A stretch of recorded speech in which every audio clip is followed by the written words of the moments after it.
The trial of Erie's youngest person to be charged with homicide is continued for an evidentiary issue. This coming after a contentious day in court. 17-year-old Keon Lucas charged with the shooting death of Lavelle Beeson. Lucas, 14 at the time of that shooting in 2017. Samir Nefsi now in the newsroom with the latest on day 2 of the trial. Samir. Yeah, Jill, that is right. Now, this was all as the Commonwealth called an expert witness to the stand, as well as a family member of the victim. Now, this as tensions started to rise in the courtroom. It happened during a break in testimony when a family member of the victim got close enough to the defendant.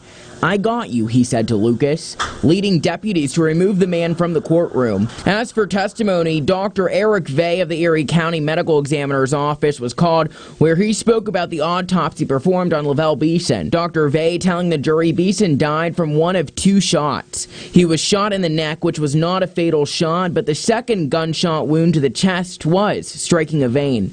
Assistant District Attorney Grant Miller asking, did the wound end Lavelle Beeson's life? Dr. Vey responded yes.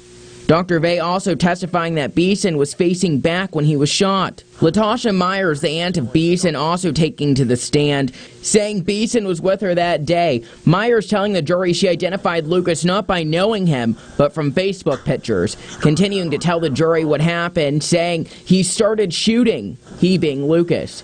During Myers' cross-examination, court-appointed attorney Allison Scarpitti pointing out several inconsistencies between Myers' police report and taped interview, saying she only spoke with police the day after the January shooting. However, records indicate she spoke on several occasions. Scarpitti read a report where Myers allegedly said a man by the name of William Walls shot Beeson.